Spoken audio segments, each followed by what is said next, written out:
Many people that have been watching him, but have even an ounce of emet in them, saw they couldn't believe their ears, they couldn't believe their eyes, that we have footage of this guy that he himself publicizes, of himself saying things that are 100% anti-Torah. And I can only tell you that what we showed is not even 1% of what's out there. The amount of nonsense that this guy makes, says, really seems to not have any end. To just today, I heard another lecture or clip of his where he says that he told his friend, the priest, that when the priest asked him, "Do you believe in Yoshke?" He says, "I don't know much about Christianity, but I don't want to serve a God that needs me. I want to serve a God that I could do something for Him." Meaning, God needs me, not that I need God. This minister back in Minnesota, very nice guy. We met. We were introduced for the first time, and he says, "So, do you believe in Jesus?" And he wasn't being aggressive, or he was straight talking. Wants to know what I believe. So I said, "Look, I don't know much about Christianity, but I'm not looking for a God who's going to help me. I'm looking for a God that I can do for, not have Him do for me." And that's it. There was nothing he could say.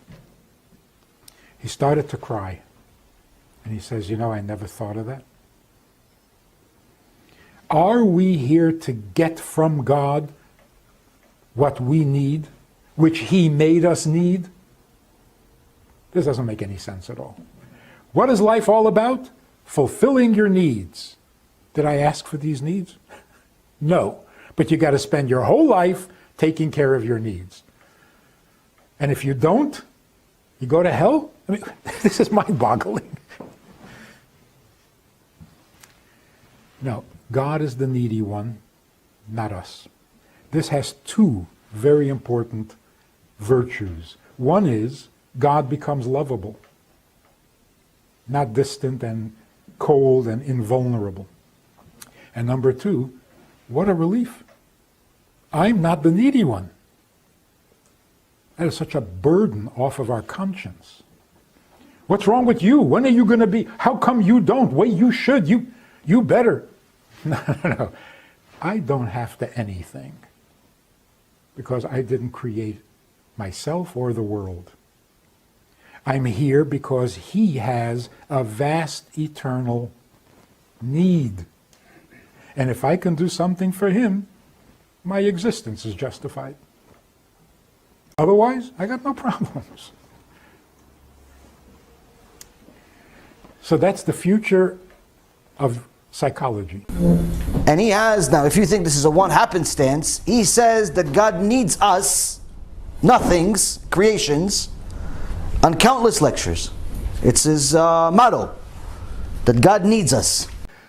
We are familiar with God because God needs us more than we need Him. And that's why commandments, 10 commandments, that translation has ruined everything. As soon as you say God has commandments, He's no longer friendly. He's not the one who's needy. Now you got to watch your step because you violated a commandment. That's not Jewish thinking. Jewish thinking is, when God spoke to us at Mount Sinai, He wasn't telling us what we must do, He's telling us what He must have. The kind of world He needs and the kind of world He envisioned when He created it. So God revealed Himself. That's why it's called revelation at Mount Sinai. If we could get this into our thinking, into our educational system, we need God. If He created us, then who needs whom? How did we become the needy ones when He created us? So, well, don't we need to eat and sleep and drink? So, well, that's how he created us. Even though Rambam says what you just said is kfira gmura. Thinking that HaKadosh Baruch Hu needs anything is 100% heresy. Why? He's complete, he's perfect. With or without us. To say he needs anything, to say he's subject to need at all, is kfira. Your mind will tell you that you are dependent on him. If he's God, he has the football. If he doesn't want to play, the game is over. So you're dependent on him.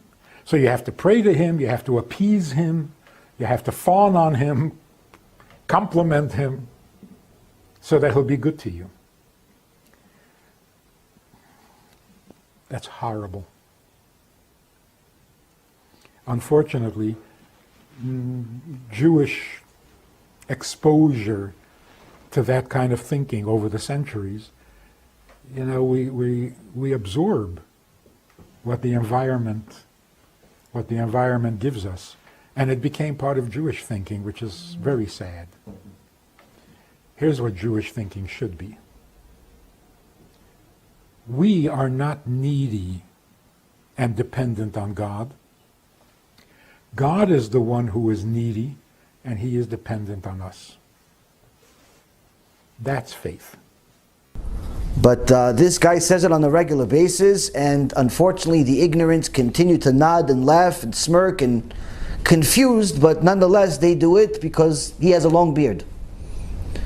And they figure that if he has a long white beard, he must know what he's talking about. And if he's been talking this nonsense for 40 years, it must be true, because somebody would have said something. Unfortunately, that's not the case. No one has said anything until recently, Baruch Hashem. And now we're trying to wake a lot of people up. So some of the people that used to watch him or watch him now saw it, they couldn't believe it, they never saw it from that perspective that this is 100% kfirah, especially when we provided sources from the Torah like you're supposed to. The Mishnah in Pirkei Avot says anytime you say a dvar Torah, you have to provide the source, because by doing that, you are doing the same mitzvah that we learned from, who do we learn it from? Esther HaMalka. Esther HaMalka, Esther said to the Melech, she said to the Melech, the dvarim of Mordechai. She said the things of Mordechai to the king, and that's how the king said, so if she would have said it in her own name and no name, then the whole salvation that we have in Purim would have never happened. But she said what happened in the name of Mordechai, so the Melech thought later on, you know what, this Mordechai, I owe him a gift. And that brought the salvation. So when we say divrei Torah with a source, where do we get it from? That means that we are doing something that we learned from the Torah, which the Mishnah in Avot says brings the Mashiach closer, because we're fulfilling the Torah at the highest level. On the other hand, when a person says divrei Torah without providing a source, the Mishnah in Avot says, chapter 6 says, that you are delaying the Mashiach chas v'shalom. You have millions and millions of Jews, millions of people, billions of people waiting for Mashiach, righteous people waiting for Mashiach. And because you said divrei Torah without providing a source, you just delay the Mashiach. Now why is this delay the Mashiach? Why is this considered so bad not to provide a source? The reason why, Rabotai, is because what happens is, when a person gets used to not providing a source, it becomes a very bad habit. And what ends up happening, sometimes he says something that people like. So he gets kavod for it. He gets respect for it. And now, he says, you know what? Yeah, it was my chidush. It was my insight. It was my idea. So not only did you forget who actually said the idea, but now even if you remembered, you don't even want to say it. Why? Because you want the kavod for yourself. You want everybody to say chazak u'baruch to you. You are the smart one. You're the genius. You're the gdol. Even though the giant that actually figured it out was born 2, 3, 4, 5, 6, 700 years ago, and toiled for the Torah for years, for 80, 90 years straight, just to get that chidush, but you just stole it for nothing, to get the kavod. So that, Rabotai Yekarim, the Mishnah says, delays the Mashiach. So why do I mention this to you? Because along with talking about people that are wicked, you have to provide a source of why they're wicked. But in today's age, what I found out is that you not only have to provide people the source of why such things are wrong and such things are right, why this person said this and this person said that, but you actually have to show it to them. Because I've said things against certain people and mentioned names a bunch of different times. But never did we see such feedback like we did recently when people actually saw the donkey himself talk. When they saw Manis Friedman, Vayiftach Hashem et Piaton, when he actually started saying something, people reacted. Thousands and thousands of people watched this clip, and Baruch Hashem, many of them woke up. Unfortunately, there's always a bad case, unfortunately, while we're in this world. Some people continue to choose to be blind, and if you look at some of the comments, unfortunately, despite the heretical comments that he makes in his shiurim, they still decided to defend him. They still decide to defend this guy. Say, no, you just didn't understand him. He's on such a high level. You don't understand. The problem is that religious Jews like you don't understand him. And just, wait, hold on a second. So if I study a little bit, I try, Baruch Hashem. And my rabbi studies a lot more. So if somebody like me, my rabbi, can't forget me, I don't know anything. My rabbi, he knows something, I promise you. Finish the Shas 4 times before the age of 20. You do that, once in your life, you're already good. 4 times before the age of 20, you know a few things. Twice Yerushalmi, twice Bavli. Wrote 40 books, he just turned 30 years old. Over 40 books. So he knows a few things about Torah, not about Kit Kats and X-Men. Now, he knows a few things. I told him exactly word for word translation. What does it say in this clip? He says it's kofer gamur. I said, wait a minute, but he said this and this. For the last 2 years, we've been reviewing videos. This doesn't happen just now. For the last 2 years, he says it's kofer gamur. You cannot count him in minyan. You cannot count this person in minyan. I said, oh, well, maybe this, maybe that. Arguing back and forth. This is what it is. I spoke to Manis Friedman's son, maybe a year ago, a little less than that, after first time I made a public comment against him. His son called me. I had at least a half hour to an hour conversation with his son. I don't remember the times, it may be even longer. His son tried to defend his father in the name of his father. I believe that Manis was in the background, just didn't want to talk to me, but whatever. The long story short, I spoke to his son who's a rabbi. Claims to be a rabbi. So I said, okay, can you provide me a single source for any of the things that he says in his lectures? And I named a few things. He says, I'm sorry, I don't remember sources. I said, but you're a rabbi. He says, yeah, but I don't remember sources. I said, okay, but can you get back to me with sources? He goes, yeah, I'll get back to you with sources. I said, okay, I don't have to get back to you. I'll give you some sources of why it's wrong. I gave him at least 50 sources. Ishtabach Shemo, I had Siyat Nishmaya that day, as if I was getting Matan Torah that day. I remembered everything like as if it was like an open book. I gave him source. This is wrong, that is wrong. As if I know something. So I say to him, can you prove all of these sources wrong? The Gemara Rosh Hashanah, the Gemara Sanhedrin, the Reshit Chochmah, the Rambam, the Ramban. Can you Parashat Korach, Parashat Bechukotai, Parashat Kitavot? Can you prove all of these wrong? All of them are wrong. HaKadosh Baruch Hu is wrong. He said, I don't know, I'm sure there's something that... Okay, listen, I told him, listen, let's just cut to the chase. If your father, Manis, is not comfortable about talking life after death and what happens to wicked people, here's a clue, don't talk about it. Talk about, I don't know, candy, talk about Hasidut, talk about stories of the Baal Shem Tov, talk about, I don't know, talk about something else. Don't talk about Gehenom, don't lie. If you're going to talk about it, say the truth. But if you're not going to talk about it, it's fine, no problem. But why lie? You're making people sin. And then his son tells me something that I will never forget. I will never forget this. And he says to me the following. I wish I had this recorded. I wish I did. In Shamayim they recorded it for sure. But I wasn't smart enough to record it. I actually didn't know he was calling me anyway. Anyway, he says to me the following. So what if he lies a little bit? Look at the results. I remember these words like I know my face. So what if he lies a little bit? Look at the results. After my chin, my face, my whole thing dropped to the floor, I picked it up, I put it back in, I said, hold on a second. What did you just say? What do you mean, so what if he lies a little bit? What results? What are you talking about? The money you guys make? Because Manis writes a book every week. It's a comic book, so it's easy to write. Why? What do you mean? Oh, the money you guys are making, $5,000 for just to go to a lecture for an hour that he charges? Or $400 for a meeting? Or if you want to get an answer via email, you have to subscribe $5 a month minimum. That money. He says, no, not the money, the other result. I said, what other results? I see people that listen to him and become kufrim, atheists. I'm sorry. It's funny, but it's not funny. It's funny, but it's not funny. I laugh too, but I cry at the same time. So I told him, listen, you cannot, if you could provide me sources, Baruch haba. You can't provide me sources, tell your father that if he doesn't stop his nonsense, I will eventually go against him publicly. I'll make a whole lecture about him. This was about a year ago. Unfortunately, to my dismay, Manis Friedman got much worse in the last year. Almost every other lecture he mentions Gehenom and he mentions Kfirah about it, things that are the opposite of what Hashem says. Now he starts saying that HaKadosh Baruch Hu needs us. Hashem yirachem. If we live in the world that God needs us, if we live in the world that God needs us, we should all commit suicide. Why? We cannot even take care of ourselves. You're telling me that He needs us, who's taking care of Him?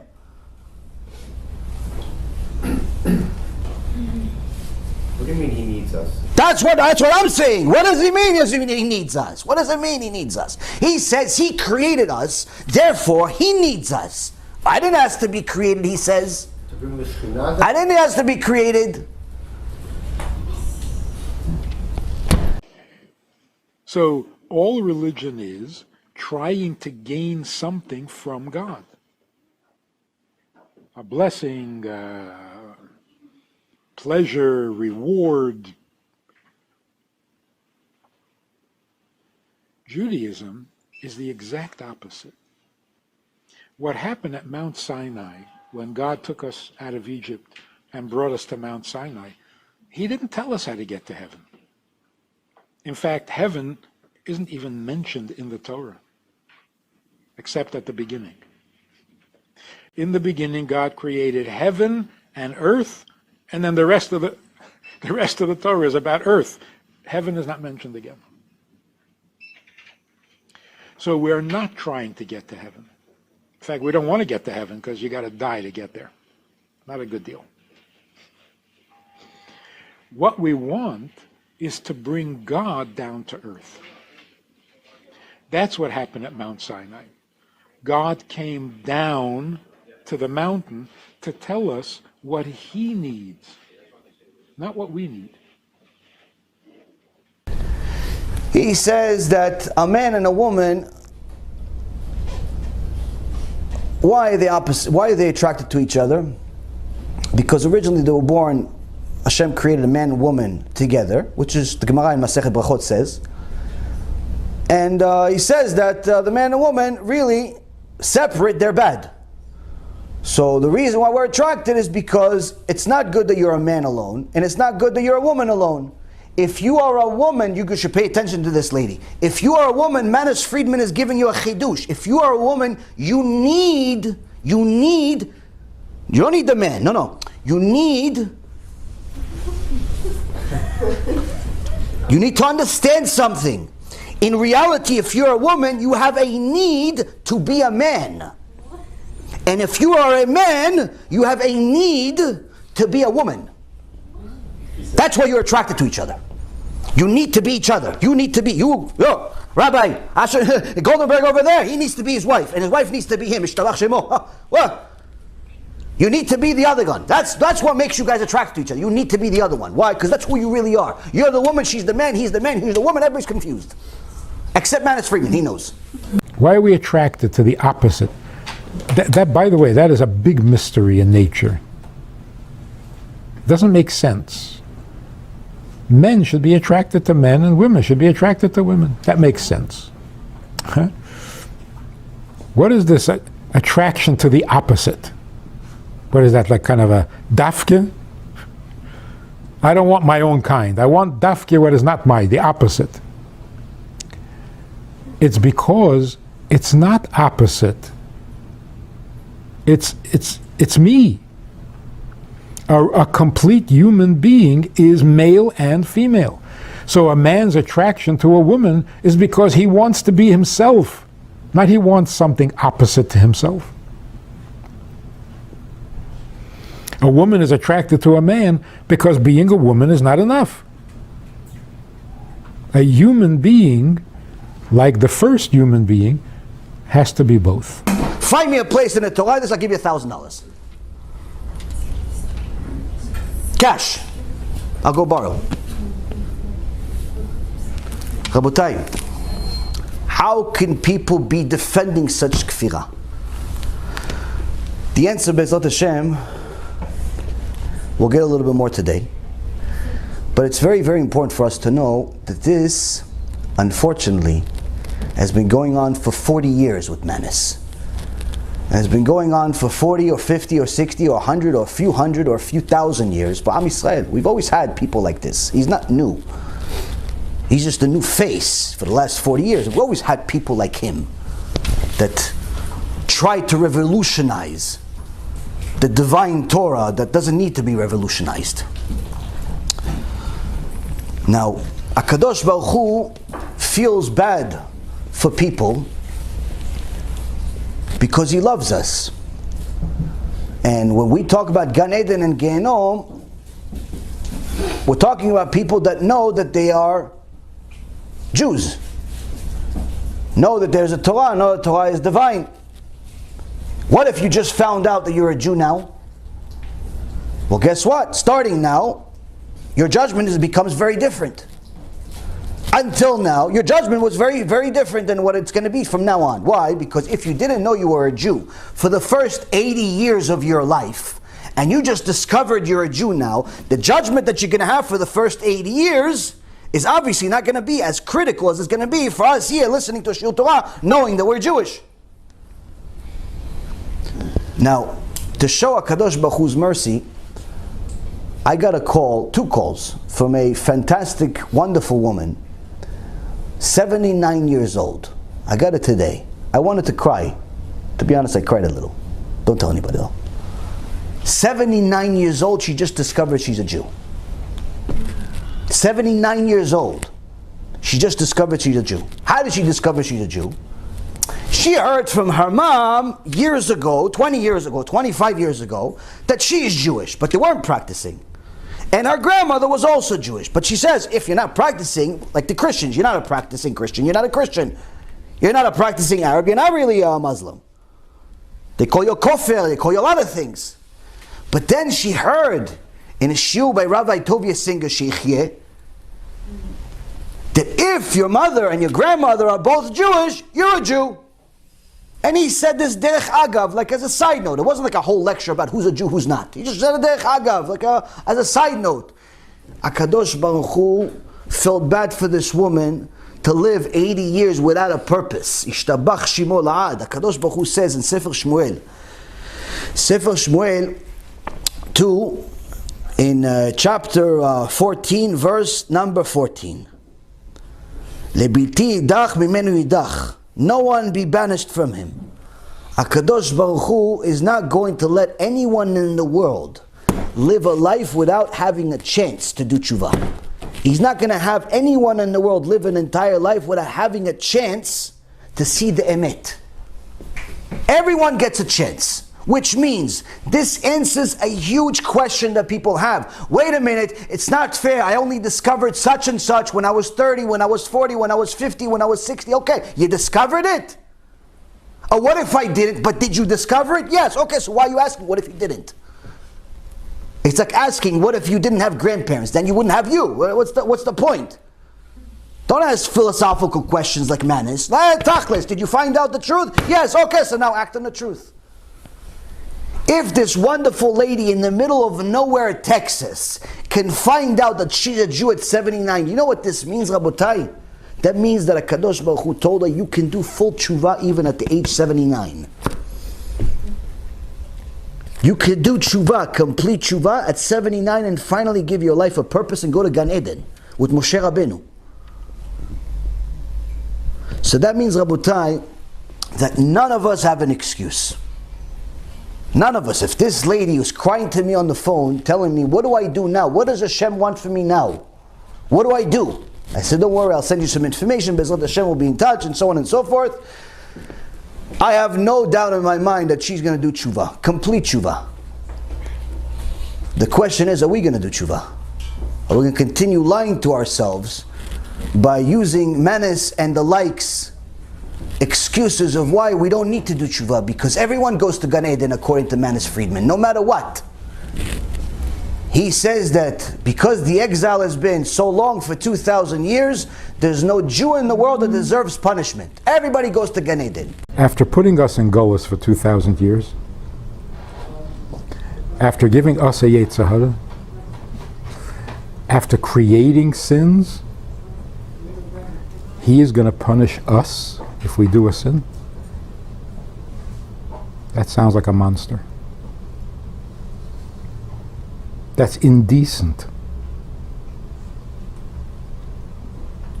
That's like blaming the victim. Today, because of how long the Golus has gone on, there isn't a Jew in the world who deserves punishment, no matter what he does. So what is it like to be in hell?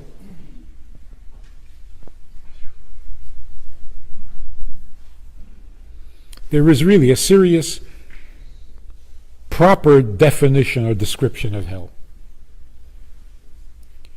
When you come home to your home, and you don't feel comfortable. That's hell.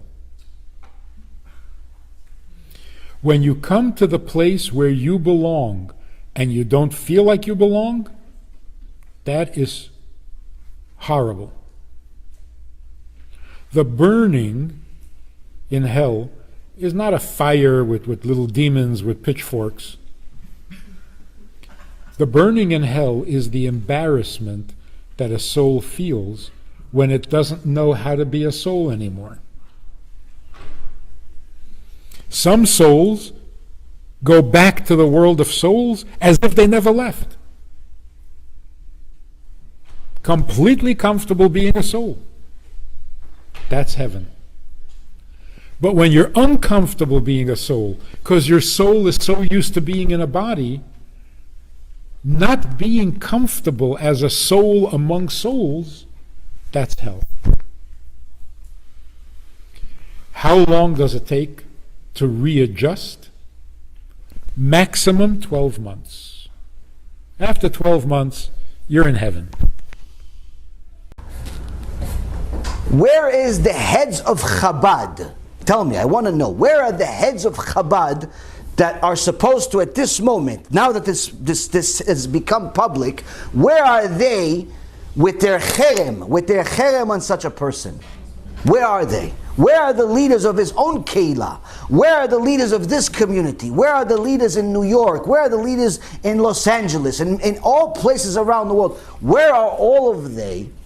Now, right now that you've seen and it's been highlighted that this person has been saying things that are against the Torah. What are you going to tell me? That, oh, you just don't understand? Well, Rabotai, if I don't understand, that's not such a big deal. I'm not such a smart person. But my rabbi, he's a very smart person. He learns Torah many, many hours. And if he doesn't understand, then I have a question for Mr. Manis. If my rabbi doesn't understand, and several other rabbis that I sent to don't understand, and several other Talmidei Chachamim that I sent to don't understand, no one understands that knows any Torah, then how is the average person in the public that's religious or secular but not considered a Talmid Chacham, not considered a scholar, how are they going to understand? If the scholars don't understand, if the rabbis don't understand, no one understands, how is the average person going to understand? How? Which means that the only way to understand it is what the Mishnah in Avot says, Chachamim tizahu bedivrechem. Chachamim, you have to be careful with your words because your words can lead your students to Gehenom. Why? If you speak in a way that's philosophical and theoretical and all types of other calls, and no one understands your calls, then guess what? The only thing we can do is call it as it is. Look at the basic understanding. The basic understanding is what you're saying is kfirah. So unless you can either explain it in a normal way that a fool like me could understand, unless you could explain it with a source from Chazal, there's no other There's no other conclusion other than to call it kfirah. But unfortunately, Rabotai, there are still going to be people that defend him, even after this video comes out. Because some people just want to be lied to. Because it soothes their lifestyle. It soothes their actions that are against Hashem. Makes them feel okay about it. Why? Manis said, I'm not going to Gehenom anyway. Now, why am I mentioning this again? We've done enough. Why is this being mentioned again? It's because unfortunately, Rabotai Yekarim, this is part of the prophecies that will happen before Mashiach. The Gemara in Masechet Sotah, page 49b, says that before Mashiach comes, there's going to be obnoxious people, chuspat izgeh, people that make comments on the internet without even understanding Aleph Bet of Judaism, making fun of the Torah. The reason we go to hell when we die is because we want to be with our friends.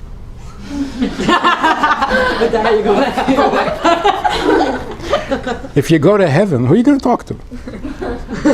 That's true. No one in my life is going to heaven.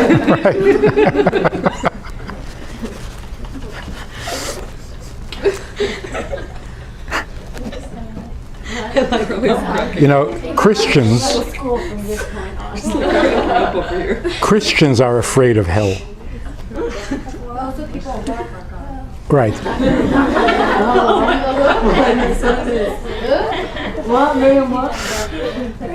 It's a Borough Park thing.